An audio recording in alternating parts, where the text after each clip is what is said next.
ನಮಸ್ಕಾರ ವೀಕ್ಷಕರೇ, ಆತ್ಮಜಾಗೃತಿ ಕಾರ್ಯಕ್ರಮದಲ್ಲಿ ಪುನಃ ತಮ್ಮೆಲ್ಲರಿಗೂ ಸ್ವಾಗತ. ಈ ಕಾರ್ಯಕ್ರಮದಲ್ಲಿ ನಾವು ಆಧ್ಯಾತ್ಮಿಕತೆಯ ಬಗ್ಗೆ ಚರ್ಚೆ ಮಾಡ್ತಾ ಇದ್ದೀವಿ. ನಮ್ಮ ಜೀವನದಲ್ಲಿ ಭೌತಿಕತೆ ಎಷ್ಟು ಅವಶ್ಯಕತೆವಾಗಿದೆಯೋ ಅಷ್ಟೇ ಅವಶ್ಯಕ ಆಧ್ಯಾತ್ಮಿಕತೆ ಕೂಡ ಇದೆ. ಇಲ್ಲಿವರೆಗೂ ನಾವು ಆತ್ಮದ ಪರಿಚಯ, ಪರಮಾತ್ಮದ ಪರಿಚಯನ ಪಡೆದುಕೊಂಡ್ವಿ.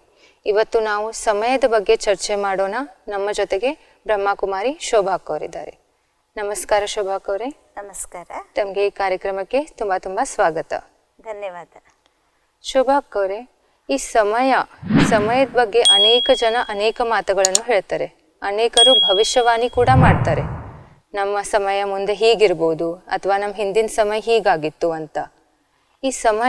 ಈ ಸಂದರ್ಭದಲ್ಲಿ ನಿಮ್ಮ ವಿಚಾರ ಏನಿದೆ? ಸಮಯದ ಬಗ್ಗೆ ಹೇಳಲಾಗುತ್ತೆ. ಸಮಯ ಬಹಳ ಅಮೂಲ್ಯವಾದಂಥದ್ದು. ಎಷ್ಟು ಸಮಯ ಅಮೂಲ್ಯ, ಅಷ್ಟೇ ಸಮಯ ಶಕ್ತಿಶಾಲಿನೂ ಸಹ ಇದೆ. ಸಮಯ ಯಾರಿಗಾಗೂ ನಿಲ್ಲೋದಿಲ್ಲ, ಸಮಯ ಓಡ್ತಾನೆ ಇರುತ್ತೆ. ಆದರೆ ಏನಪ್ಪ ಅಂದರೆ ಆ ಸಮಯವನ್ನು ನಾವು ಸರಿಯಾಗಿ ಉಪಯೋಗಿಸ್ಬೇಕು, ಅದು ಬಹಳ ಅವಶ್ಯಕತೆ. ಅದೇ ಸಮಯದ ಸದುಪಯೋಗ ನಾವು ಹೇಗೆ ಮಾಡೋಕ್ಕೆ ಸಾಧ್ಯ? ಸಮಯದ ಸದುಪಯೋಗನ ಮಾಡಬೇಕು. ಸಮಯದ ಸದುಪಯೋಗ ಮಾಡಬೇಕು ಅಂದಮೇಲೆ ನಾವು ಸಮಯದ ಕೂಗು ಏನಾಗಿದೆ ಅದನ್ನು ತಿಳ್ಕೊಳ್ಳೋದು ಬಹಳ ಅವಶ್ಯಕತೆ ಇದೆ. ಯಾಕಂದರೆ ಸಮಯ ತಕ್ಕಂತೆ ನಾವು ಹೋಗಬೇಕು. ಹೇಗೆ ನೋಡಿ, ನಾವು ಪ್ರತಿನಿತ್ಯವೂ ಮೊಬೈಲಲ್ಲಿ ನಾವು ನೋಡ್ತೀವಿ, ಕೆಲವೊಂದು ಮಧ್ಯದಲ್ಲಿ ಅಪ್ಡೇಟ್ ಬರುತ್ತೆ. You have to update all the applications. ಹಾಗೆ ನಮ್ಮನ್ನು ನಾವು ಸಮಯದ ಪ್ರಮಾಣ ನಮ್ಮನ್ನು ನಾವು ಅಪ್ಡೇಟನ್ನು ಸಹ ಮಾಡ್ತಾ ಇರಬೇಕು. ನಾವು ಏನಾದರೂ ಸಮಯದ ತಕ್ಕಂತೆ ನಮ್ಮನ್ನು ನಾವು ಅಪ್ಡೇಟ್ ಮಾಡಿಲ್ಲ ಅಂದರೆ ನಾವು ಸಮಯದಲ್ಲಿ ನಾವು ಪೆಟ್ಟು ತಿನ್ನಲು ಸಾಧ್ಯ. ಅದಕ್ಕಾಗಿ ನೋಡಿ, ಕೆಲವೊಂದು ಬಾರಿ ಹೇಳ್ತಾರೆ ಸಹಜವಾಗಿ, ಈಗಲೇ ಪರಿವರ್ತನೆ ಮಾಡ್ಕೊ. ಇವಾಗ ಪರಿವರ್ತನೆ ಮಾಡ್ಕೊಂಡಿಲ್ಲ ಅಂದರೆ ಒಂದು ಸಮಯ ಹೀಗೆ ಬರುತ್ತಲ್ಲ, ಸಮಯ ನಿನಗೆ ಪಾಠ ಕಲಿಸ್ಕೊಡುತ್ತೆ. ಅದು ಸಮಯ ಪಾಠ ಹೇಗೆ ಕಲಿಸುತ್ತೆ? ಅದು ಪೆಟ್ಟು ಕೊಟ್ಟು ನಮಗೆ ಪಾಠ ಕಲಿಸುತ್ತೆ. ಆದರೆ ಅದರಿಂದ ಅಷ್ಟು ಲಾಭ ಆಗೋದಿಲ್ಲ. ಅದಕ್ಕಾಗಿ ಸಮಯ ತಕ್ಕಂತೆ ನಾವು ಅಪ್ಡೇಟ್ ಇರೋದು ಬಹಳ ಅವಶ್ಯಕತೆ ಇದೆ. ಅದು ಅಪ್ಡೇಟ್ ಇರಬೇಕಾದ್ರೆ ಸಮಯದ ಕೂಗು ಏನು ಅನ್ನೋಂಥದ್ದು ನಾವು ತಿಳ್ಕೊಳ್ಳೋದು ಬಹಳ ಅವಶ್ಯಕತೆ ಇದೆ. ಮತ್ತು ಇತ್ತೀಚೆಗೆ ನಾವು ನೋಡ್ತಾ ಇದ್ದೀವಿ, ಸಮಯದ ಬಗ್ಗೆ ಅನೇಕರದ್ದು ಗಮನ ಇದೆ. ಇವಾಗ ನಾವು ಯೂಟ್ಯೂಬ್ ಓಪನ್ ಮಾಡಿದ್ರೂ ಸಹ ಇವಾಗ ಡಿಸೆಂಬರ್ 2018 ಮುಗೀತು. ಸೊ ಹೇಗೆ ಡಿಸೆಂಬರ್ ಬಂತು, 2018 ಮುಗಿಯಕ್ಕೆ ಬಂತು, ಅವಾಗ ನಾವು ನೋಡಿದ್ವಿ ಯೂಟ್ಯೂಬಲ್ಲಿ ಅನೇಕ ಮಾತುಗಳನ್ನು ನೋಡಿದ್ವಿ. 2019ನೇ ಇಸ್ವಿಯಲ್ಲಿ ಭವಿಷ್ಯವಾಣಿ ಏನೇನಾಗಿದೆ. ಸೊ ಎಲ್ಲರೂ ಅದಕ್ಕಾಗಿ ಬಹಳ ಕುತೂಹಲ ಆಗಿರ್ತಾರೆ. What is going to happen in 2019, ಕ್ಯಾ ಹೋನೆ ವಾಲ ಹೈ. ಪ್ರತಿಯೊಬ್ಬರು ಅನೇಕರು ಇದ್ರ ಬಗ್ಗೆ ಭವಿಷ್ಯವಾಣಿಗಳನ್ನು ಮಾಡಿದ್ದಾರೆ. ಈ ಗುರುಗಳು ಏನಂತ ಹೇಳಿದ್ರು, ನ್ಯಾಸ್ಟ್ರೋಡ್ರಾಮಸ್ ಏನಂತ ಹೇಳಿದ್ರು. ಸೊ ಈ ಒಂದು ವಿಷಯದ ಬಗ್ಗೆ ಬಹಳಷ್ಟು ಚರ್ಚೆಯನ್ನು ನಾವು ನೋಡ್ತೀವಿ, ಯೂಟ್ಯೂಬ್ದಲ್ಲಿ ನೋಡ್ತೀವಿ. ಮತ್ತು ಪ್ರತಿಯೊಬ್ಬರು ಬಹಳ ಲೈಕಿಂದ ಅದನ್ನು ಕೇಳ್ತಾರೆ, ಬಹಳ ರುಚಿಯಿಂದ ಅದನ್ನು ಕೇಳ್ತಾರೆ, ಉತ್ಸಾಹಪೂರ್ವಕವಾಗಿ ಅದನ್ನು ಕೇಳ್ತಾರೆ. 2012 ಕೂಡ ಈ ಜಗತ್ತೇನೋ ಮುಗಿದು ಹೋಗುತ್ತೆ, ಸಮಯ ಮುಗಿದು ಹೋಗುತ್ತೆ ಅಂತ ಅನ್ಕೊಳ್ತಾ ಇದ್ರಿ. ಆದರೆ ಇವತ್ತು ಯಾವ ರೀತಿಯಾಗಿ ಮುಗಿದು ಹೋಗ್ತಾ ಇದೆ ಅಂತ ಅವ್ರು ತಿಳ್ಕೊಳ್ತಾ ಇದ್ದಾರೆ ಅಂದರೆ ಪ್ರಳಯ. ಅವ್ರೇನಂತ ತಿಳ್ಕೊಳ್ತಾರೆ, ಪ್ರಳಯ ಆಗುತ್ತೆ ಅಂತ. ಆದರೆ ವಾಸ್ತವಿಕವಾಗಿ ಪ್ರಳಯ ಆಗೋದಿಲ್ಲ, ಆದರೆ ಒಂದು ವಾಸ್ಟ್ ಚೇಂಜಸ್ ಆಗುತ್ತೆ. ಸಮಯದಲ್ಲಿ ಒಂದು ವಾಸ್ಟ್ ಚೇಂಜಸ್ ಆಗುತ್ತೆ. ಆ ವಾಸ್ಟ್ ಚೇಂಜನ್ನು ನಾವು ಫೇಸ್ ಮಾಡಬೇಕಾದ್ರೆ ಅದಕ್ಕಿಂತ ಮುಂಚೆ ನಾವು ರೆಡಿ ಆಗಬೇಕು. ನಾವು ನಮ್ಮನ್ನು ನಾವು ತಯಾರಿ ಮಾಡ್ಕೊಳ್ಬೇಕು. ಆವಾಗ ನಾವು ಆ ವಾಸ್ಟ್ ಚೇಂಜನ್ನು ಪರಿವರ್ತನೆ ಮಾಡೋಕ್ಕೆ ಸಾಧ್ಯ. ಯಾಕಂದರೆ ಹೇಳಲಾಗುತ್ತೆ, ಸಮಯ ಪರಿವರ್ತನಶೀಲಿದೆ. ಇವತ್ತಿದ್ದಿದ್ದ ಸಮಯ ನಾಳೆ ಅದೇ ರೀತಿಯಾಗಿ ಇರೋದಿಲ್ಲ, ಚೇಂಜಸ್ ಆಗ್ತಾನೇ ಇರುತ್ತೆ. ಮತ್ತು ಈ ಸಮಯ ಏನಾಗಿದೆ ಅಲ್ಲ, ಈ ಸಮಯಕ್ಕೆ ಮತ್ತೊಂದು ಹೆಸರಿದೆ, ಕಾಲ್ ಅಂತ ಹೇಳ್ತಾರೆ. ಕಾಲ್, ಇದು ಎರಡು ಅರ್ಥ ಆಗಿದೆ. ಒಂದು ಅರ್ಥ ಕಾಲ್ ಅಂದರೆ ಸಮಯ, ಮತ್ತೊಂದು ಕಾಲ್ ಅಂದರೆ ಮೃತ್ಯು, ಸಾವು ಅಂತ ಹೇಳ್ತಾರೆ.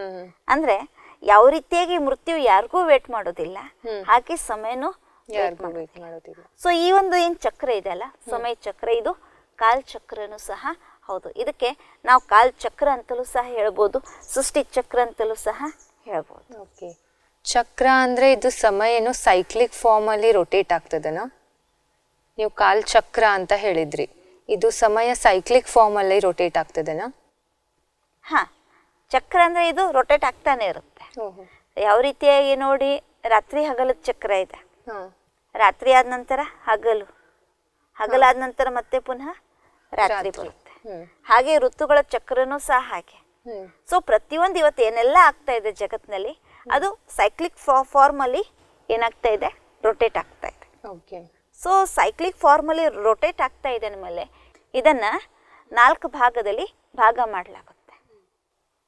ಯಾವ ರೀತಿಯಾಗಿ ನೋಡಿ, ರಾತ್ರಿ ಹಗಲಿನ ಚಕ್ರ ಏನಿದೆ ಅದರಲ್ಲಿ ನಾವು ನೋಡ್ತೀವಿ 24 hours ಏನು ಚಕ್ರ ಇದೆ ಅದರಲ್ಲಿ 4 ಭಾಗ ಇದೆ. ಬೆಳಗ್ಗೆ, ಮಧ್ಯಾಹ್ನ, ಸಾಯಂಕಾಲ ಮತ್ತು ರಾತ್ರಿ. ಮತ್ತೆ ಪುನಃ ರಾತ್ರಿ ಆದ ನಂತರ ಮತ್ತೆ ಪುನಃ ಬೆಳಗ್ಗೆ ಹಾಗೆ ಆಗುತ್ತೆ. ಹೌದು ತಾನೆ? ಮತ್ತೆ ಪುನಃ ಅದೇ ರೀತಿಯಾಗಿ ಸೈಕಲ್ ಏನಾಗ್ತಾ ಇರ್ತದೆ, ರೊಟೇಟ್ ಆಗ್ತಾ ಇರ್ತದೆ. ಹಾಗೆ ಋತುಗಳ ಚಕ್ರದಲ್ಲಿ ಸಹ ನಾವು ನೋಡಿ, ಫಸ್ಟ್ ಬರುತ್ತೆ ಮಳೆಗಾಲ, ನಂತರ ಚಳಿಗಾಲ, ನಂತರ ಬೇಸಿಗೆಗಾಲ, ವಸಂತ ಋತು. ಸೊ ಈ ರೀತಿಯಾಗಿ ಇದನ್ನು ಸಹ ಸೈಕ್ಲಿಕ್ ವಾಗಿ ಏನಾಗ್ತಾ ಇರ್ತದೆ, ರೊಟೇಟ್ ಆಗ್ತಾ ಇರ್ತದೆ. It does not stop. ಏನೇ ಆಗಲಿ, ಆದರೆ ಇವು ಚಕ್ರಗಳು ಯಾವತ್ತಿಗೂ ನಿಲ್ಲೋದಿಲ್ಲ. ಮತ್ತು ಇವೆಲ್ಲ ಏನು ಚಕ್ರ ಇದೆ ಇದು ಸೃಷ್ಟಿಗೆ ಸಂಬಂಧಪಟ್ಟಿರೋಂಥ ಚಕ್ರ. ಅದಕ್ಕೆ ಇದಕ್ಕೆ ನಾವು ಒಂದು ಸೃಷ್ಟಿ ಚಕ್ರ ಅಂತಲೂ ಸಹ ನಾವು ಇದಕ್ಕೆ ಹೇಳ್ಬೋದು. ಮತ್ತೊಂದು ರೀತಿಯಲ್ಲಿನೂ ಸಹ ನೋಡಿ ತಾವು, ಇವಾಗ ಕುದರತ್ ನೇಚರ್ದು ಸಹ ಒಂದು ಚಕ್ರ ಇದೆ. ಯಾವ ರೀತಿಯಾಗಿ ಸಾಗರ್ನಿಂದ ಸೂರ್ಯ ನೀರನ್ನು ಇವ್ಯಾಪರೇಟ್ ಮಾಡುತ್ತೆ, ನಂತರ ಅದು ಕ್ಲೌಡ್ ಫಾರ್ಮ್ ಆಗುತ್ತೆ, ಮತ್ತು ನಂತರ ಮಳೆ ಸುರಿಸುತ್ತೆ, ಮತ್ತು ಅದೇ ಮಳೆ ನೀರು ನದಿಯಲ್ಲಿ ಹೋಗಿ ಸೇರ್ಕೊಳ್ಳುತ್ತೆ, ಅದೇ ನದಿ ಮತ್ತೆ ಸಾಗರದಲ್ಲಿ ಹೋಗಿ ಸೇರ್ಕೊಳ್ಳುತ್ತೆ, ಮತ್ತೆ ಪುನಃ ಅದೇ ಸೈಕಲ್ ಏನಾಗ್ತದೆ, ರೊಟೇಟ್ ಆಗ್ತಾ ಇರ್ತದೆ. ಹಾಗೆಯೇ ಈ ಸೃಷ್ಟಿ ಚಕ್ರನೂ ಸಹ ಏನಾಗಿದೆ ಅಲ್ಲ, ಅದು ರೊಟೇಟ್ ಆಗ್ತಾನೆ ಇರುತ್ತೆ. It has no end. ಈಗ ನೀವು ಹೇಳಿದ್ರಿ ಇದು ಹಗಲು ರಾತ್ರಿ ಹೇಗೆ ಈ ಚಕ್ರದಲ್ಲಿ ಹೇಗೆ 4 ಭಾಗಗಳಿದಾವೆ ಅಂತ ಹೇಳಿದ್ರಿ. ಈ ಋತುಗಳ ಚಕ್ರದಲ್ಲೂ 4 ಭಾಗಗಳಿದಾವೆ ಅಂತ ಹೇಳಿದ್ರಿ. ಈ ಸೃಷ್ಟಿ ಚಕ್ರದಲ್ಲೂ ಏನೋ ಭಾಗಗಳಿದಾವ? ಹೌದು. ಈ ಸೃಷ್ಟಿನೂ ಸಹ 4 ಭಾಗದಲ್ಲಿ ಭಾಗ ಮಾಡಲಾಗಿದೆ. ಅದು ಯಾವುದಂದ್ರೆ ಸತ್ಯುಗ, ತ್ರೈತಾಯುಗ, ದ್ವಾಪರ ಯುಗ ಮತ್ತು ಕಲಿಯುಗ. ಈ 4 ಭಾಗದಲ್ಲಿ ಈ ಸೃಷ್ಟಿ ಚಕ್ರವನ್ನು ಭಾಗ ಮಾಡಲಾಗಿದೆ. ಕಲಿಯುಗ ಆದ ನಂತರ ಮತ್ತೆ ಪುನಃ ಸತ್ಯುಗ ಬರುತ್ತೆ. ನೀವು ಹೇಳಿರೋದು ಸತ್ಯುಗ, ತ್ರೇತಾಯುಗ, ದ್ವಾಪರ ಯುಗ ಮತ್ತೆ ಕಲಿಯುಗ. ಇವಾಗ ನಾವಿರೋದು ಕಲಿಯುಗದಲ್ಲಿ. ಇವಾಗ ನಾವು ಇರೋದು ಕಲಿಯುಗದಲ್ಲಿ. ಸೊ ಕಲಿಯುಗ ಆದ ನಂತರ ಮತ್ತೆ ಪುನಃ ಸತ್ಯುಗ ಬರುತ್ತೆ. ಸೊ ಈ ಫಾರ್ಮ್ದಲ್ಲಿ ಈ ಸೃಷ್ಟಿ ಚಕ್ರ ಏನಾಗ್ತಾ ಇರುತ್ತಂದ್ರೆ ರಿಪೀಟ್ ಆಗ್ತಾ ಇರುತ್ತೆ, ರೊಟೇಟ್ ಆಗ್ತಾ ಇರುತ್ತೆ. ಅಕ್ಕೋರಿ ಸೃಷ್ಟಿ ಚಕ್ರ ಕೂಡ ಸೈಕ್ಲಿಕ್ ಫಾರ್ಮ್ ಅಲ್ಲಿ ಇದೆ ಅಂತ ಹೇಳಿದ್ರಿ. ಕಲಿಯುಗ ಆದ ತಕ್ಷಣ ಮತ್ತೆ ಸತ್ಯುಗ ಬರಕ್ಕ ಸಾಧ್ಯನಾ? ಈ ಕಲಿಯುಗದಲ್ಲಿ ನಾವು ಎಷ್ಟೋ ಏನೋ ನೋಡ್ತಾ ಇದ್ದೀವಿ, ಎಲ್ಲ ಕಡೆ ಅನಾಚಾರ ಅತ್ಯಾಚಾರ ಇದೇ ನಡೀತಾ ಇದೆ. ಇದೆಲ್ಲ ನೋಡ್ತಾ ಇದ್ರೆ ಏನೋ ಸತ್ಯುಗ ಬರೋ ಸಂಭಾವನೆ ಅನಿಸ್ತಾ ಇದೆ. ಆಕ್ಚುಲಿ ತಮ್ಗೆ ಹೇಳಿದ್ವಿ ಇದು ಸೈಕ್ಲಿಕ್ ಫಾರ್ಮ್ ಆಗಿ ರೊಟೇಟ್ ಆಗುತ್ತೆ ಅಂತ. ಸೊ ಅದಕ್ಕಾಗಿ ನಾವು ಉದಾಹರಣೆನೂ ಸಹ ತಮ್ಗೆ ಕೊಟ್ವಿ. ಯಾವ ರೀತಿಯಾಗಿ ಹಗಲು ರಾತ್ರಿ ಚಕ್ರ ಇದೆ, ಬೆಳಗ್ಗೆ, ಮಧ್ಯಾಹ್ನ, ಸಾಯಂಕಾಲ ಮತ್ತೆ ರಾತ್ರಿ. ಸೊ ತಮ್ಗೆ ನಾವು ಒಂದು ಪ್ರಶ್ನೆ ಕೇಳಕ್ ಇಷ್ಟಪಡ್ತೀನಿ. ಈ ಒಂದು ಸಂದರ್ಭದಲ್ಲಿ ರಾತ್ರಿ ಆದ ನಂತರ ಮತ್ತೆ ಪುನಃ ಬೆಳಕಾಗುತ್ತಾ? ಹೌದು, ಆಗುತ್ತೆ. ಹೌದಾ? ಇಷ್ಟೊಂದು ರಾತ್ರಿ 12 ಗಂಟೆ ಎಷ್ಟು ಕತ್ಲೆ ಇರುತ್ತೆ, ಏಕ್ದಮ್ ಕತ್ಲೆ. ಇವಾಗ ನೋಡಿ ತಗೊಳ್ಳಿ, ಅಮಾವಾಸ್ಯೆ ಕತ್ಲೆ ಇರುತ್ತೆ, ಏನು ಲೈಟೇ ಇರೋದಿಲ್ಲ, ಅಷ್ಟೊಂದು ಕತ್ಲೆ ಇರುತ್ತೆ. ಏನು ಅಷ್ಟು ಕತ್ಲೆ ಇದ್ದಿದ್ದು ಮತ್ತೆ ಪುನಃ ಬೆಳಕಾಗುತ್ತಾ? ಅದು ಲಾ ಆಫ್ ನೇಚರ್ ಅಲ್ವಾ, ಕತ್ಲೆ ಆದ್ಮೇಲೆ ಮತ್ತೆ ಬೆಳಕು ಬರ್ಲೇಬೇಕಲ್ವಾ. ಹಾಗೇನೆ ಈ ಸೃಷ್ಟಿದೂ ಸಹ ಇದು ನಿಯಮ ಆಗಿದೆ. ಕಲಿಯುಗದ ನಂತರ ಮತ್ತೆ ಪುನಃ ಸತ್ಯುಗ ಬರಲೇಬೇಕು. ಸೊ ಇಲ್ಲಿ ನಾವು ಇದು ಪ್ರಶ್ನೆನ ಹಾಕಕ್ ಸಾಧ್ಯ ಇಲ್ಲ. ಇಷ್ಟೊಂದು ಇದು ಆದ ನಂತರ ಮತ್ತೆ ಪುನಃ ಇದು ಬರಕ್ ಸಾಧ್ಯನ ಇಲ್ಲ. ಯಾಕೆಂದ್ರೆ ಸಮಯದಲ್ಲಿ ಇಷ್ಟೊಂದು ಶಕ್ತಿ ಇದೆ ಅಲ್ಲ, ಅದನ್ನ ಎಷ್ಟೇ ಅಂಧಕಾರ ಇದ್ದಿರ್ಬೋದು, ಎಷ್ಟೇ ಪಾಪಾಚಾರ ಅನಾಚಾರಿ ಆಗಿರ್ಬೋದು, ಆದರೆ ಸಮಯ ಒಂದ್ಸಲ ಈ ರೀತಿಯಾಗಿ ಪಾಠ ಕಲಿಸಿ ಅದನ್ನ ಎಲ್ಲ ಎಂಡ್ ಮಾಡಿ ಮತ್ತೆ ಪುನಃ ರೀಸೆಟ್ ಆಗುತ್ತೆ. ಮತ್ತೆ ಪುನಃ ರೀಸೆಟ್ ಆಗಿ ಮತ್ತೆ ಪುನಃ ಸತ್ಯುಗ ಪ್ರಾರಂಭ ಆಗುತ್ತೆ. ನನ್ನ ಮನಸ್ಸಲ್ಲಿ ಯಾವತ್ತೂ ಈ ಪ್ರಶ್ನೆ ಬರುತ್ತೆ, ಈಗ ಸೃಷ್ಟಿ ಮೇಲೆಲ್ಲ ಇಷ್ಟು ಪಾಪ ಕಷ್ಟ ದುಃಖ ಎಲ್ಲ ನೋಡಿದ ಮೇಲೆ ಭಗವಂತ ಇಂಥ ಸೃಷ್ಟಿಯನ್ನು ಯಾಕೆ ರಚನೆ ಮಾಡಿದ ಅಂತ ನನ್ನ ಮನಸ್ಸಲ್ಲಿ ಯಾವತ್ತೂ ಪ್ರಶ್ನೆ ಬರುತ್ತೆ. ಭಗವಂತ ನಿಜವಾಗ್ಲೂ ಇಂಥ ಸೃಷ್ಟಿನೇ ರಚನೆ ಮಾಡಿದ್ದ? ಇವಾಗ ನೋಡಿ, ಉದಾಹರಣೆ ಅರ್ಥವಾಗಿ ಯಾರೇ ಏನೋ ಇನ್ವೆನ್ಷನ್ ಮಾಡಿದರೆ ಅಥವಾ ಆವಿಷ್ಕಾರ ಮಾಡಿದರೆ, ರಿಸರ್ಚ್ ಮಾಡಿದರೆ, ಅದು ಹೊಸದೇ ಇರುತ್ತೆ, ಹೌದು. ಅದು ಎಂದಿಗೂ ಹಳೇದಿರೋದಿಲ್ಲ. ಮತ್ತೆ ಯಾವಾಗ ಅದು ಹೊಸದಿರುತ್ತೆ ಅವಾಗ ಅದರಿಂದ ನಮ್ಗೇನ್ ಸಿಗುತ್ತೆ? ಸುಖಾನೇ ಸಿಗುತ್ತೆ. ಹೌದು. ಮತ್ತೆ ಹೇಗೀಗ ನಾವು ಅದನ್ನೇ ಯೂಸ್ ಮಾಡ್ತಾ ಹೋಗ್ತೀವಿ, ಹಾಗಾಗಿ ಅದು ಏನಾಗ್ತಾ ಹೋಗ್ತದೆ? ಹಳೇದಾಗುತ್ತೆ. ಹಳೇದಾಗ್ತದೆ. ಹೌದು. ಹಳೇದಾದ ನಂತರ ಮತ್ತೆ ಪುನಃ ಏನಾಗ್ತದೆ? ಅದು ರಿಪೇರಿಗೆ ಬಂದೇ ಬರುತ್ತೆ. ಹೌದು. ಉದಾಹರಣೆ ಅರ್ಥವಾಗಿ ನೀವು ತಗೊಳ್ಳಿ, ಒಂದು ಮಿಕ್ಸರ್. ಸ್ಟಾರ್ಟಿಂಗ್ ಅಲ್ಲಿ ಆ ಮಿಕ್ಸರ್ ಹೇಗಿರುತ್ತೆ? ಚೆನ್ನಾಗಿ ವರ್ಕ್ ಮಾಡುತ್ತೆ, ಹೌದು ತಾನೆ? ಇನ್ನು ಸಮಯ ಅನುಸಾರವಾಗಿ ಹೇಗೆ ಅದು ಜಾಸ್ತಿ ಯೂಸ್ ಆಗ್ತಾ ಹೋಗ್ತದೆ, ಹಾಗಾಗಿ ಅದ್ರ ಲೈಫ್ನು ಸಹ ಹಾಗೆ ಏನಾಗ್ತಾ ಇರ್ತದೆ? ಡೌನ್ ಆಗ್ತಾ ಹೋಗ್ತದೆ. ಸೊ ಸಮಯಕ್ಕೆ ಆಮೇಲೆ ನಂತರ ರಿಪೇರಿಗೆ ಬರುತ್ತೆ. ಒಂದ್ಸಲ ರಿಪೇರಿಗೆ ಬಂದೇ ಬರುತ್ತೆ, ಅದನ್ನ ನಾವು ಮತ್ತೆ ಪುನಃ ರಿಪೇರಿ ಮಾಡಿ ಮತ್ತೆ ಪುನಃ ಯೂಸ್ ಮಾಡ್ತೀವಿ. ಅದು ಸ್ವಲ್ಪ ಸಮಯವರೆಗೂ ಅದು ಮತ್ತೆ ಪುನಃ ನಡೆಯುತ್ತೆ. ನಂತರ ಏನಾಗಿ ಹೋಗುತ್ತೆ? ಪದೇ ಪದೇ ರಿಪೇರಿಗೆ ಹೋಗಿ ಅದು ಮಿಕ್ಸರ್ ಏನಾಗ್ತದೆ? ಹಾಳಾಗುತ್ತೆ. ಅವಾಗ ನೀವು ಯಾರು ಮಿಕ್ಸರ್ ಅನ್ನ ಕಂಡು ಹಿಡ್ದಿದ್ದಾರೆ ಅವ್ರನ್ನ ಬೈತೀರಾ? ಇಲ್ಲ, ಹೊಸ ಮಿಕ್ಸರೇ ಪರ್ಚೇಸ್ ಮಾಡ್ತೀವಿ. ಇಲ್ಲ, ಹೌದು, ಹೊಸ ಮಿಕ್ಸರ್ ತಾವು ಪರ್ಚೇಸ್ ಮಾಡ್ತೀರಿ, ಹೌದು.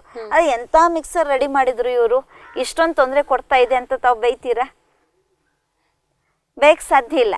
ಯಾಕೆಂದ್ರೆ ಗೊತ್ತಿದೆ ಈ ಒಂದು ಮಿಕ್ಸರ್ದು ಲೈಫ್ ಇಷ್ಟೇ ಇತ್ತು. ಸೊ ಹೇಗೆ ಯೂಸ್ ಆಗ್ತಾ ಇರ್ತದೆ, ಅದ್ರ ಶಕ್ತಿನೂ ಏನಾಗ್ತಾ ಇರ್ತದೆ? ಕಡಿಮೆ ಆಗ್ತಾ ಇರುತ್ತೆ. ಹಾಗೇನೆ ಪರಮಾತ್ಮ ಆಕ್ಚುಲಿ ಸೃಷ್ಟಿಯನ್ನ ರಚನೆ ಮಾಡಿರೋದು ಪರಮಾತ್ಮ ಅಲ್ಲ, ಇದು ಆಕ್ಚುಲಿ ಇದು ಅನಾದಿ ಸೃಷ್ಟಿಯಾಗಿದೆ. ಇದು ಎಂದಿಗೂ ವಿನಾಶ ಆಗೋದಿಲ್ಲ. ಮತ್ತೆ ಇದು ಯಾರು ರಚನೆ ಮಾಡಿರೋದು?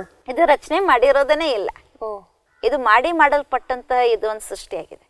ಜಗತ್ನಲ್ಲಿ 3 ವಸ್ತುಗಳೇನಿದಾವಲ್ಲ, 3 ಅದನ್ನ ಅವಿನಾಶಿಯಾಗಿದೆ. ಅದರಲ್ಲಿ 2 ಏನಿದೆ ಅದು ಪರಿವರ್ತನಶೀಲ ಆಗಿದೆ, ಮತ್ತೊಂದು ಅಪರಿವರ್ತನಶೀಲ. ಆತ್ಮ, ಪರಮಾತ್ಮ ಹಾಗೂ ಸೃಷ್ಟಿ, ಇದು 3 ಅವಿನಾಶಿ, ಎಂದಿಗೂ ವಿನಾಶ ಆಗೋದಿಲ್ಲ, ಅದರ ಅಸ್ತಿತ್ವ ಇದ್ದೇ ಇರುತ್ತೆ. ಆದರೆ ಇದರಲ್ಲಿ 2 ಆತ್ಮ ಹಾಗೂ ಸೃಷ್ಟಿ.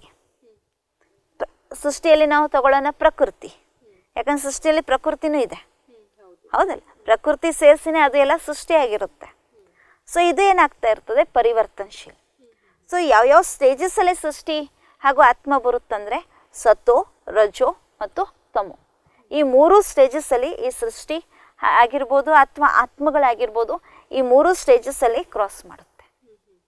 ಅದೇ ಪರಮಾತ್ಮ ಒಬ್ರೇನೆ ಅಪರಿವರ್ತನಶೀಲ, ಎಂದಿಗೂ ಅವರು ಈ ಸತೋ, ರಜೋ, ತಮೋದಲ್ಲಿ ಬರೋದಿಲ್ಲ. ಅಂದಮೇಲೆ ಈ ಸೃಷ್ಟಿನೂ ಹೇಗೆ ಆತ್ಮ ಅವಿನಾಶಿನೋ ಹಾಗೆ ಈ ಸೃಷ್ಟಿನೂ ಸಹ ಅವಿನಾಶಿ. ಇದನ್ನ ಯಾರು ರಚನೆ ಮಾಡಿಲ್ಲ. ಆದ್ರೆ ಏನಪ್ಪಾ ಅಂದ್ರೆ ಇದು ಚೇಂಜಸ್ ಆಗ್ತಾ ಇರುತ್ತೆ. ಹಳೇದ್ರಿಂದ ಮತ್ತೆ ಹೊಸದು, ಹೊಸದ್ರಿಂದ ಮತ್ತೆ ಪುನಃ ಹಳೇದಾಗ್ತಾನೆ ಇರುತ್ತೆ ಈ ಸೃಷ್ಟಿ. ಸೊ ಅದಕ್ಕಾಗಿ ನಾವು ಪರಮಾತ್ಮಂಗೆ ಇದು ಹೇಳಕ್ ಸಾಧ್ಯ ಇಲ್ಲ, ಭಗವಂತ ಯಾಕಪ್ಪ ನೀನ್ ಸೃಷ್ಟಿ ರಚನೆ ಮಾಡಿ, ಯಾಕಂದ್ರೆ ಅವ್ನು ರಚನೆನೇ ಮಾಡಿಲ್ಲ. ಸರಿ, ಅವನೇನ್ ಮಾಡ್ತಾನೆ? ಈ ಜಗತ್ತನ್ನ ಪರಿವರ್ತನೆ ಮಾಡ್ತಾನೆ, ಹಳೇದನ್ನ ಹೊಸದರನ್ನಾಗಿ ಮಾಡ್ತಾರೆ. ಅದೇ ಹೊಸದು ನಂತರ ನಿಧಾನಕವಾಗಿ ಹಳೇದಾಗ್ತದೆ. ಈಗ ತಾವು ಹೇಳಿದ್ರಿ ಹಗಲು ರಾತ್ರಿ ಚಕ್ರ ಅಂತ ಹೇಳಿದ್ರಿ. ಹೇಗೆ ಈ ಚಕ್ರದಲ್ಲಿ ಒಂದು ಫಿಕ್ಸ್ಡ್ ಟೈಮಿಂಗ್ ಇದೆ 24 hours ಅಂತ, ಮತ್ತೆ ಈ ಋತುಗಳ ಚಕ್ರದಲ್ಲಿ ಪೂರಾ ಇಯರ್ 365 days ಒಂದು ಫಿಕ್ಸ್ಡ್ ಡೇಟ್ ಇದೆ, ಫಿಕ್ಸ್ಡ್ ಟೈಮಿಂಗ್ ಇದೆ. ಅದೇ ತರ ಈ ಸೃಷ್ಟಿ ಚಕ್ರದ್ದು ಕೂಡ ಏನಾದ್ರೂ ಫಿಕ್ಸ್ಡ್ ಟೈಮಿಂಗ್ ಇದೆನಾ? ಎಸ್, ಇದನ್ನು ಸಹ ಫಿಕ್ಸ್ ಟೈಮ್ ಇದೆ. ಈ ಸೃಷ್ಟಿ ಚಕ್ರಗೂ ಸಹ ಒಂದು ಆಯುಷ್ಯ ಇದೆ, ಅಥವಾ ನಾವು ಹೇಳ್ಬೋದು ಡ್ಯೂರೇಷನ್ನು ಸಹ ಇದೆ. ಹೇಗೆ ರಾತ್ರಿ ಹಗಲು 24 hours ಇದೆ, ಹಾಗೇನೆ ಈ ಸೃಷ್ಟಿ ಚಕ್ರದೂ ಸಹ ಡ್ಯೂರೇಷನ್ ಇದೆ 5000 years. So after every 5000 years the cycle of the world will repeat. ಇದು ರಿಪೀಟ್ ಆಗ್ತಾ ಇರುತ್ತೆ. ಇದು 5000 ವರ್ಷದ ಇದು ಒಂದು ಚಕ್ರ ಆಗಿದೆ. ಸೊ ಈ 5000 ವರ್ಷದ ಚಕ್ರ ಅದು ಸತತವಾಗಿ ಸುತ್ತಾ ಇರುತ್ತೆ. ಆಫ್ಟರ್ 5000 years ಮತ್ತೆ ಪುನಃ ಈ ಸೈಕಲ್ ರೊಟೇಟ್ ಆಗ್ತಾ ಇರ್ತದೆ.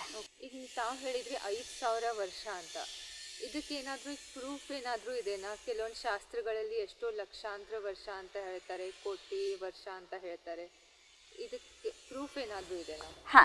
ಆಕ್ಚುಲಿ ಈ ಸೃಷ್ಟಿ ಇರೋದು ಲಕ್ಷಾಂತರ ವರ್ಷದೇನೆ ಸೃಷ್ಟಿ. ಆದ್ರೆ ಈ ಸೃಷ್ಟಿಯಲ್ಲಿ ಏನು ಸೈಕಲ್ ಏನು ರೊಟೇಟ್ ಆಗುತ್ತಲ್ಲ, ಅದಕ್ಕೆ 5000 years ಅಂತ ಹೇಳಲಾಗುತ್ತೆ. ಈ 5000 years ಯಾಕೆ? ಇವಾಗ ತಾವು ತುಂಬ ಒಳ್ಳೆ ಕ್ವಶನ್ ಅನ್ನ ಕೇಳಿದ್ರಿ, 5000 yearsನೇ ಯಾಕೆ? ಸೊ ಇನ್ ರಿಟರ್ನ್ ನಾನು ನಿಮ್ಗೆ ಒಂದು ಕ್ವಶನ್ ಕೇಳ್ತೀನಿ. ಇವತ್ತು ಇಡೀ ದಿನದಲ್ಲಿ ಎಷ್ಟು ಗಂಟೆಗಳಿದ್ದಾವೆ? 24 hours. 24 ಯಾಕೆ? 25 ಮಾಡ್ಬೋದಲ್ಲ? 25 ಮಾಡ್ಬೋದಲ್ಲ? ಅದು ಮೊದಲಿಂದ ಹಾಗೆ ಬರ್ತಾ ಇದೆ ಅಲ್ಲ? ಮುಂಚಿಂದನೇ ಹಾಗೆ ಬರ್ತಾ ಇದೆ ಅಂದ್ರೆ ನೀವು ಹೇಗೆ ಬಿಲೀವ್ ಮಾಡಿದ್ರಿ 24 ಅವರ್ಸ್ ಅಂತ? 25 ಅವರ್ಸು ಮಾಡ್ಬೋದು. ಇಲ್ಲ, ಹೇಗೆ ಸೂರ್ಯ ಬರ್ತಾನೆ ಮತ್ತೆ ಹೋಗ್ತಾನೆ ಆ ಪ್ರಕಾರ ಇದು ಹಾಗೆ ಬಂದ್ಬಿಟ್ಟಿದೆ ಪರಂಪರೆಯಿಂದ. ಇಲ್ಲ, ಆ್ಯಕ್ಚುಲಿ 24 ಅವರ್ಸೂ ಸಹ ಈ ಒಂದು ಸೈಕಲಿಕ್ವಾಗಿ ಇದು ಸುತ್ತಾನೆ ಇರುತ್ತೆ. ಇವಾಗ 24 ಅವರ್ಸ್ ಆಗಿರ್ಬೋದು, 25 ಅವರ್ಸ್ ಆದರೂ ಆಗಿರ್ಬೋದು, ಅಥವಾ 30 ಅವರ್ಸೂ ಆಗಿರ್ಬೋದು. ಅವ್ರು ಮಾಡಿದ್ದಾರೆ, ಯಾವುದೋ ಒಂದು ಕ್ಯಾಲ್ಕುಲೇಷನ್ ಅನುಸಾರ ಅವ್ರು ಮಾಡಿದ್ದಾರೆ. 24 hours, 60 second equal to 1 minute, 60 minutes equal to 1 hour. So 24 hours equal to 1 day ಅಂತ ಮಾಡಿದ್ದಾರೆ. ಹೌದು ತಾನೆ? ಸೊ ಅದನ್ನು ನಾವು ಏನು ಮಾಡ್ತಾ ಬಂದ್ವಿ? ಬಿಲೀವ್ ಮಾಡ್ತಾ ಬಂದ್ವಿ. ಹೌದು ತಾನೆ? ಇವಾಗ ನಾನು ಏನಾದರೂ ಹೇಳ್ತೀನಿ, ಇಲ್ಲ 24 ಅವರ್ಸ್ ಆಗಲೇಬಾರ್ದು, ಇದು 30 ಅವರ್ಸ್ ಆಗಲೇಬೇಕು, ಅಥವಾ 25 ಅವರ್ಸ್ ಆಗಲೇಬೇಕು ಅಂದರೆ ಇದು ದುಃಖ ಯಾರಿಗಾಗುತ್ತೆ? ನನಗೆ ಆಗುತ್ತಲ್ಲ, ಯಾಕಂದರೆ ನಾವು ಅದನ್ನು ಸ್ವೀಕಾರ ಮಾಡಿಲ್ಲ. ಹೌದು ತಾನೆ? ಸೊ ನನಗೆ ದುಃಖ ಆಗುತ್ತೆ. ಸೊ ಹಾಗೇನೆ ಇದು ಸೈಕಲ್ ಇರೋದೇ 5000 ಇಯರ್ಸ್ ಸೈಕಲ್. ಇದಕ್ಕೆ ಇಷ್ಟೇ ಯಾಕೆ ಅಷ್ಟೇ ಯಾಕೆ ಅನ್ನೋಂಥ ಪ್ರಶ್ನೆ ಇಲ್ಲಿ ಬರೋಕ್ಕೆ ಸಾಧ್ಯ ಇಲ್ಲ. ಯಾಕೆಂದರೆ ಈ ಸೈಕಲ್ ಇರೋದೇ 5000 ಇಯರ್ಸ್ದು ಒಂದು ಸೈಕಲ್ ಆಗಿದೆ. ಸೊ ಎವ್ರಿ 5000 ಇಯರ್ಸ್ ಇದು ಏನಾಗ್ತಾ ಇರ್ತದಂದರೆ ರಿಪೀಟ್ ಆಗ್ತಾನೆ ಇರುತ್ತೆ. ಹೇಗೆ ನೋಡಿ, ಇವಾಗ ಕ್ಯಾಲೆಂಡರ್ದಲ್ಲಿ ಸಹ ನಾವು ನೋಡ್ತೀವಿ 2 ಥರದ ಕ್ಯಾಲೆಂಡರ್ ಇದೆ. ಒಂದು ಹಿಂದೂ ಕ್ಯಾಲೆಂಡರ್ ಇದೆ, ಒಂದು ಬ್ರಿಟಿಷ್ ಕ್ಯಾಲೆಂಡರ್ ಇದೆ. ಹೌದು ತಾನೆ? ಹಿಂದೂ ಕ್ಯಾಲೆಂಡರಲ್ಲಿ 360 is equal to 1 year, 360 days is equal to 1 year ಇದೆ. ಅದೇ ಬ್ರಿಟಿಷ್ ಕ್ಯಾಲೆಂಡರಲ್ಲಿ 365 ಡೇಸ್ ಇಸ್ಕೊಲ್ ಟು 1 ಇಯರ್ ಅಂತ ಹೇಳಿದ್ದಾರೆ. ಸೊ ಇವಾಗ ಯಾವುದನ್ನು ನಂಬೋದು? ಅದನ್ನು ನಂಬೋದಾ, ಇದನ್ನು ನಂಬೋದು? ಏನು ಅಂತ ಪ್ರಶ್ನೆ ಬರುತ್ತೆ. ಅವಾಗಲೂ ನಾವೇನು ಮಾಡ್ತೀವಿ, ಅದ್ರ ಬಗ್ಗೆ ತಲೆ ಕೆಡಿಸ್ಕೊಳ್ಳೋದಿಲ್ಲ. ಹೌದು ತಾನೆ? ಇವಾಗ ನೋಡಿ, ಕೆಲವೊಂದು ಬಾರಿ ತಾವು ನೋಡಿರ್ಬೋದು ಯಾವ ರೀತಿಯಾಗಿ ಮಳೆ, ಇವಾಗ ಜನಗಳ ಕ್ಯಾಲೆಂಡರ್ ಅನುಸಾರವಾಗಿ, ಹಿಂದೂ ಕ್ಯಾಲೆಂಡರ್ ಅನುಸಾರವಾಗಿ ಲೆಕ್ಕ ಹಾಕ್ತಾರೆ. ಈ ಟೈಮಕ್ಕೆ ಮಳೆ ಪ್ರಾರಂಭ ಆಗುತ್ತೆ, ಈ ಟೈಮಕ್ಕೆ ಈ ರೀತಿಯಾಗಿ ಮಳೆ ಬೀಳೋ ಸಂಭಾವನೆ ಇದೆ, ಪ್ರಾರಂಭ ಆಗುತ್ತೆ ಅಂತ ಅದು ಹಿಂದೂ ಕ್ಯಾಲೆಂಡರ್ ಅನುಸಾರವಾಗಿ ಮಾಡ್ತಾರೆ. ಅಥವಾ ಯಾವುದೇ ಹಬ್ಬಗಳಾಗಿರ್ಬೋದು, ಮುಹೂರ್ತಗಳಾಗಿರ್ಬೋದು, ಅದು ಹಿಂದೂ ಕ್ಯಾಲೆಂಡರ್ ಅನುಸಾರವಾಗಿಯೇ ಅದು ತಗೊಳ್ತಾರೆ. ಆದರೆ ನಡೆಯೋದು ಯಾವ ಪ್ರಕಾರ, ಯಾವ ಕ್ಯಾಲೆಂಡರ್ ಪ್ರಕಾರ? ಇಂಗ್ಲಿಷ್ ಕ್ಯಾಲೆಂಡರ್ ಪ್ರಕಾರ. ಇಂಗ್ಲಿಷ್ ಕ್ಯಾಲೆಂಡರ್, ಬ್ರಿಟಿಷ್ ಕ್ಯಾಲೆಂಡರ್ ಪ್ರಕಾರನೇ ನಾವು ನಡೀತೀವಿ. ಆದರೆ ಇವೆಲ್ಲ ನಾವು ಏನು ಮಾಡ್ತೀವಿ? ಹಿಂದೂ ಕ್ಯಾಲೆಂಡರದ ಆಧಾರ ತಗೊಳ್ತೀವಿ. ಆದರೆ 2 ಕ್ಯಾಲೆಂಡರ್ ನಾವು ಯೂಸ್ ಮಾಡ್ತಾ ಇದ್ದೀವಿ. ಹೌದು. ಸೊ ಅಲ್ಲಿ ನಾವು ಪ್ರಶ್ನೆಯನ್ನು ಕೇಳಿಲ್ಲ. ಸೊ ಇಲ್ಲಿನೂ ಪ್ರಶ್ನೆ ಬರಕ್ಕೆ ಸಾಧ್ಯನೇ ಇಲ್ಲ. 5000 ಇಯರ್ಸ್ ಹೇಗೆ ಅನ್ನೋಂಥದ್ದು ಪ್ರಶ್ನೆನೇ ಇಲ್ಲ. ಸೊ ಇದಕ್ಕಾಗಿ ಒಂದು ತಾವು ಪ್ರೂಫ್ ಅನ್ನ ಕೇಳ್ತಾ ಇದ್ರಿ. ಒಂದು ಚಿಕ್ಕದಾದಂಥ ಒಂದು ಶಾಸ್ತ್ರದಲ್ಲಿ ಇವತ್ತು ಉದಾಹರಣೆ ಇದೆ. ಇವತ್ತಿಂದ ಹಿಡಿದು 5000 ವರ್ಷದ ಹಿಂದೆ ಮಹಾಭಾರತದ ಯುದ್ಧ ಆಗಿತ್ತು ಅಂತ. ಸೊ ಆಫ್ಟರ್ 5000 ಇಯರ್ಸ್ ಇವಾಗ ಮತ್ತೆ ಪುನಃ ಅದೇ ಮಹಾಭಾರತದ ಯುದ್ಧ ಎದುರುಗಡೆ ಇದೆ. ಇವಾಗ ಮಹಾಭಾರತ ಯುದ್ಧ ಅಂದರೆ ಏನು? ಮಹಾಭಾರತದಲ್ಲಿ ನಾವು ನೋಡ್ತೀವಿ, ಪ್ರತಿಯೊಬ್ಬರದು ಒಂದೊಂದು ಕ್ಯಾರೆಕ್ಟರನ್ನು ಒಂದೊಂದು ರೋಲನ್ನಾಗಿ ಕೊಟ್ಟಿದ್ದಾರೆ. ಸೊ ಆ ರೋಲನ್ನು ಇವತ್ತು ನಾವು ಪ್ರಾಕ್ಟಿಕಲಿ ನಾವು ನೋಡ್ಬೋದು. ಹೇಗೆ ಧೃತರಾಷ್ಟ್ರ ಅಂದರೆ ಯಾರು? ಕುರುಡ. ಇವತ್ತು ಕಾನೂನು ಸಹ ಏನಾಗಿ ಹೋಗಿದೆ? ಕುರುಡಾಗಿ ಹೋಗಿದೆ.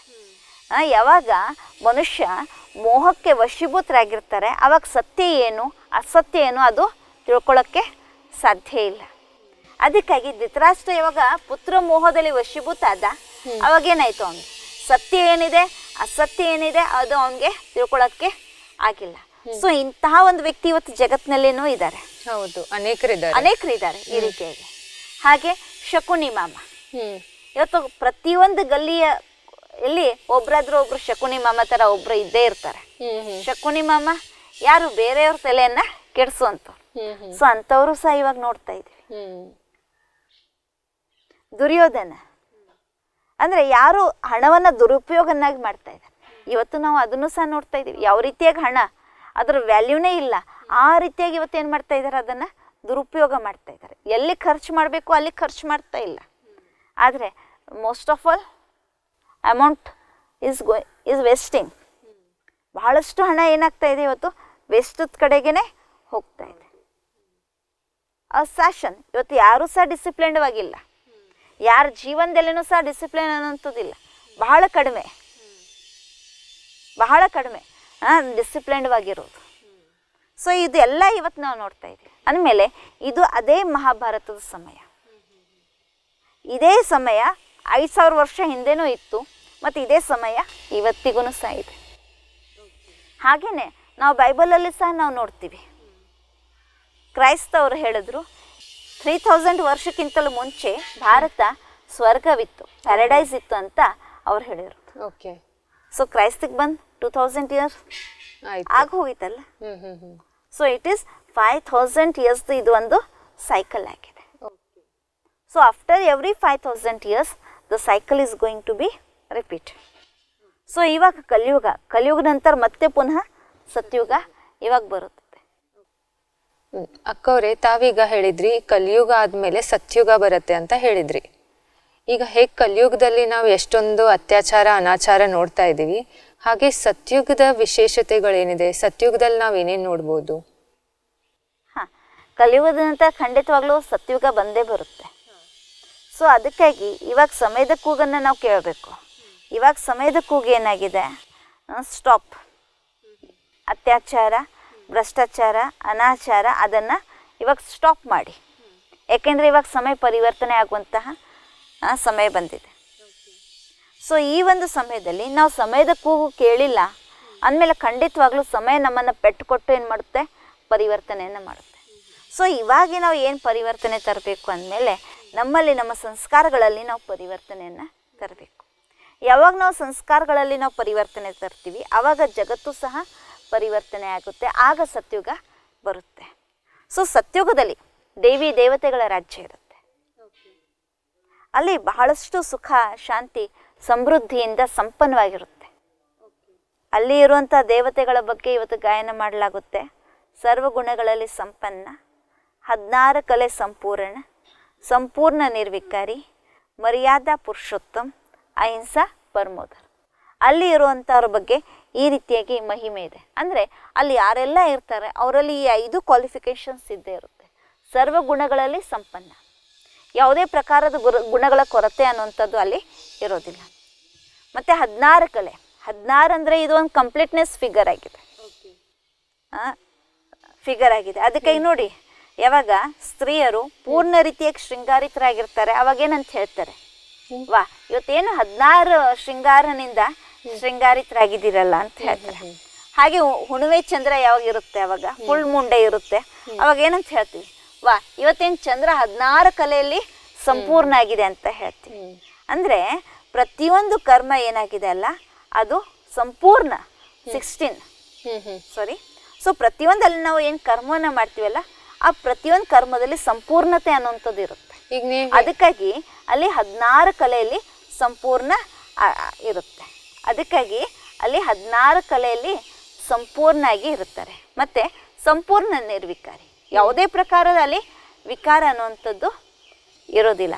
ಕಾಮ, ಕ್ರೋಧ, ಲೋಭ, ಮೋಹ, ಅಹಂಕಾರ ಇದು ಯಾವುದೇ ಪ್ರಕಾರದಲ್ಲಿ ವಿಕಾರಗಳು ಇರೋದಿಲ್ಲ. ಹಾಗೆ ಮರ್ಯಾದಾ ಪುರುಷೋತ್ತಮ, ಅಲ್ಲಿ ಇರುವಂತಹ ಮನುಷ್ಯಾತ್ಮಗಳು, ದೇವಾತ್ಮಗಳು ಮರ್ಯಾದೆಯಿಂದ ಇರ್ತಾರೆ. ಅದಕ್ಕೆ ಈ ಪ್ರಕೃತಿನೂ ಸಹ ಮರ್ಯಾದೆ ಪ್ರಮಾಣವಾಗಿಯೇ ಅಲ್ಲಿ ಇರುತ್ತೆ. ಯಾವುದೇ ಏನೇ ಇರಲಿ ಅದು ತಮ್ಮ ಮರ್ಯಾದೆಯನ್ನು ಕ್ರಾಸ್ ಮಾಡೋದಿಲ್ಲ. ಮತ್ತು ಅಹಿಂಸಾ ಪರಮೋಧರ್, ಯಾವುದೇ ಪ್ರಕಾರದ ಅಲ್ಲಿ ಹಿಂಸೆ ಇರೋದಿಲ್ಲ. ಮಾನಸಿಕವಾಗಿ ಹಿಂಸೆನೂ ಇಲ್ಲ, ಶಾರೀರಿಕ ಹಿಂಸೆನೂ ಇಲ್ಲ, ಶಬ್ದನಿಂದ ಹಿಂಸೆನೂ ಸಹ ಅಲ್ಲಿ ಇರೋದಿಲ್ಲ. ಯಾವುದೇ ಪ್ರಕಾರದಲ್ಲಿ ಹಿಂಸೆ ಇರೋದಿಲ್ಲ. ಅಲ್ಲಿ ಬಹಳಷ್ಟು ಎಲ್ಲರೂ ಸುಖವಾಗಿಯೇ ಇರ್ತಾರೆ. ಅಲ್ಲಿ ಆತ್ಮ ಕಂಪ್ಲೀಟ್ ಸತೋಪ್ರಧಾನ ಸ್ಥಿತಿಯಲ್ಲಿನೇ ಇರುತ್ತೆ. ಓಕೆ, ಈಗ ನೀವು ಹೇಳಿದ್ರಿ ಸತ್ಯುಗದಲ್ಲಿ ದೇವಿ ದೇವತೆಗಳ ರಾಜ್ಯ ಇರ್ತದೆ ಅಂತ ಹೇಳಿದ್ರಿ. ಈ ಸತ್ಯುಗ ಈ ಸೃಷ್ಟಿ ಮೇಲೆ ಇರುತ್ತೇನೋ, ಎಲ್ಲೋ ಎಲ್ಲಿ ಈ ದೇವಿ ದೇವತೆಗಳು ಎಲ್ಲ ಆಕಾಶದಲ್ಲಿ ಎಲ್ಲೋ ಇರ್ತಾರೋ? ಇಲ್ಲ, ಇದೇ ಸೃಷ್ಟಿಯಲ್ಲಿ ದೇವತೆಗಳೇ ಇರ್ತಾರೆ. ಯಾಕಂದರೆ ದೇವತೆಗಳಿಗೂ ಸಹ ಶರೀರ ಇದೆ ಅಲ್ಲ, 5 ತತ್ವಗಳ ಶರೀರ ಇದೆ. ಮತ್ತು ಯಾವುದೂ ಇಂಥ ಈ ರೀತಿಯ ಗ್ರಹ ಇಲ್ಲ ಎಲ್ಲಿ ಈ ಶರೀರ ಎಕ್ಸಿಸ್ಟ್ ಆಗ್ಬೋದು. ನಾವು ಮೂವೀಸಲ್ಲೆಲ್ಲ ನೋಡ್ತೀವಿ ಆಕಾಶದಲ್ಲೆಲ್ಲ ದೇವಿ ದೇವತೆಗಳು ಇರ್ತಾರೆ ಅಂತ. ಆದರೆ ವಾಸ್ತವಿಕವಾಗಿ ದೇವತೆಗಳು ಇರೋದು ಇದೇ ಭೂಮಿಯಲ್ಲಿ. ಅದಕ್ಕಾಗಿ ನೋಡಿ ಭಾರತದ ಬಗ್ಗೆ ಯಾವಾಗ ವರ್ಣನೆ ಮಾಡಲಾಗುತ್ತೆ ಅವಾಗ ಹೇಳಲಾಗುತ್ತೆ ಭಾರತ ಒಂದಾನೊಂದು ಕಾಲದಲ್ಲಿ ದೇವಭೂಮಿ ಆಗಿತ್ತು. ಸೊ ಇದು ಸತ್ಯುಗದಲ್ಲಿ. ಹಾಗೂ ತ್ರೇತಾಯುಗದಲ್ಲಿನೂ ಸಹ ದೇವತೆಗಳೇ ಇದ್ದರು. ಆದರೆ ಏನಪ್ಪ ಅಂದರೆ ಸತ್ಯುಗದಲ್ಲಿ 16 ಕಲೆ ಅಂದಮೇಲೆ ತ್ರೇತಾಯುಗದಲ್ಲಿ ಏನಾಯಿತು ಅಂದರೆ 2 ಕಲೆ ಅಲ್ಲಿ ಕಡಿಮೆ ಆಯಿತು. ಸೊ ಆತ್ಮದ ಕೆಲವೊಂದು ಸ್ವಲ್ಪ ಶಕ್ತಿ ಏನಾಯ್ತು ಇಲ್ಲಿ ಕಡಿಮೆ ಆಯಿತು. ಸೊ ಅದ ನಂತರ ಸತ್ಯುಗ ಆದ ನಂತರ ತ್ರೇತಾಯುಗ ಬರುತ್ತೆ. ಸಮಯ ಹೇಗೆ ಹೋಗ್ತಾ ಇರುತ್ತೆ, ಹಾಗಾಗಿ ಆ ಸೃಷ್ಟಿಯ ಒಂದು ಶಕ್ತಿ ಆಗಿರ್ಬೋದು ಅಥವಾ ಆತ್ಮದ ಶಕ್ತಿ ಆಗಿರ್ಬೋದು ಅದು ಕಡಿಮೆ ಆಗ್ತಾ ಬರುತ್ತೆ. ಸೊ ತ್ರೇತಾಯುಗದಲ್ಲಿ ಆತ್ಮದು ಕಲೆ 14 ಕಲೆ 2 ಕಲಾ ಕಡಿಮೆ ಆಗಿರುತ್ತೆ, 2 ಕಲೆ ಇಲ್ಲಿ ಕಡಿಮೆ ಆಗಿರುತ್ತೆ ತ್ರೇತಾಯುಗದಲ್ಲಿ. ಸೊ ಅದಕ್ಕಾಗಿ ತ್ರೇತಾಯುಗದಲ್ಲಿ ಆತ್ಮ ಸತೋ ಸಾಮಾನ್ಯವಾಗಿರುತ್ತೆ. ಅದ ನಂತರ ದ್ವಾಪರ ಯುಗ ಬರುತ್ತೆ. ಈ ಸೃಷ್ಟಿಯ ಸಮಯ ಆ ಸಮಯದಲ್ಲಿ ದ್ವಾಪರ ಯುಗ ಇರುತ್ತೆ. ಸೊ ದ್ವಾಪರ ಯುಗದಲ್ಲಿ ಆತ್ಮದು 8 ಕಲೆಗಳು ಸತ್ಯುಗನಿಂದ ಹಿಡಿದ್ರೆ 8 ಕಲೆಗಳು ಇಲ್ಲೇನಾಗ್ತದೆ ಕಡಿಮೆ ಆಗಿರುತ್ತೆ. ಸೊ ಇಲ್ಲಿ ದ್ವಾಪರ ಯುಗದಲ್ಲಿ ಪೂಜೆ ಪುನಸ್ಕಾರ ಎಲ್ಲ ಪ್ರಾರಂಭ ಆಗುತ್ತೆ, ಅನೇಕ ಧರ್ಮಗಳ ಸ್ಥಾಪನೆ ಆಗೋಕ್ಕೆ ಶುರು ಆಗುತ್ತೆ. ಅದ ನಂತರ ಕಲಿಯುಗ ಬರುತ್ತೆ. ಸೊ ಕಲಿಯುಗದಲ್ಲಿ ಏನಾಯಿತು, ಆತ್ಮ ಕಂಪ್ಲೀಟ್ ಡಿಸ್ಚಾರ್ಜ್ ಬ್ಯಾಟ್ರಿ ಆಯಿತು. ಯಾವಾಗ ಡಿಸ್ಚಾರ್ಜ್ ಬ್ಯಾಟ್ರಿ ಆಗುತ್ತೆ ಅವಾಗ ನೋಡಿ ಮೊಬೈಲಲ್ಲಿ ಯಾವಾಗ ಬ್ಯಾಟ್ರಿ ಡಿಸ್ಚಾರ್ಜ್ ಆಗಿರುತ್ತೆ ಅವಾಗೇನಾಗುತ್ತೆ, ಸರಿಯಾಗಿ ನಾವು ಮಾತಾಡೋಕ್ಕಾಗೋದಿಲ್ಲ, ಯಾವುದೇ ಮಾತುಗಳನ್ನು ನಾವು ಪೂರ್ಣವಾಗಿ ಕೇಳೋಕ್ಕಾಗೋದಿಲ್ಲ. ಸೊ ಹಾಗೆ ಇವತ್ತಿನ ಈ ಸೃಷ್ಟಿಯ ಸ್ಥಿತಿನೂ ಫುಲ್ ಡಿಸ್ಚಾರ್ಜ್ ಬ್ಯಾಟ್ರಿ ಇದ್ದ ಹಾಗೆ ಆಗಿದೆ. ಅದಕ್ಕಾಗಿ ಇಷ್ಟೊಂದು ಅತ್ಯಾಚಾರ, ಅನಾಚಾರ, ಪಾಪಾಚಾರ ಅದೆಲ್ಲ ನಾವು ನೋಡ್ತಾ ಇದ್ದೀವಿ. ಅಕ್ಕವ್ರೆ, ಸೃಷ್ಟಿ ಚಕ್ರದ ಬಗ್ಗೆ ತುಂಬ ಚೆನ್ನಾಗಿ ತಿಳಿಸಿಕೊಟ್ಟಿದ್ದೀರಾ. ಇದ್ರ ಬಗ್ಗೆ ಇನ್ನಷ್ಟು ಮುಂದಿನ ಸಂಚಿಕೆಯಲ್ಲಿ ಕ್ಲಾರಿಫೈ ಮಾಡೋಣ. ಅಷ್ಟವರೆಗೂ ತಮಗೆ ಧನ್ಯವಾದಗಳು. ನಮಸ್ಕಾರ. ವೀಕ್ಷಕರೇ, ಈ ಸೃಷ್ಟಿ ಚಕ್ರದ ಬಗ್ಗೆ ಮುಂದಿನ ಸಂಚಿಕೆಯಲ್ಲಿ ಇನ್ನಷ್ಟು ಸ್ಪಷ್ಟವಾಗಿ ಮಾಹಿತಿ ತಿಳ್ಕೊಳ್ಳೋಣ. ಅಷ್ಟವರೆಗೂ ನಮಸ್ಕಾರ.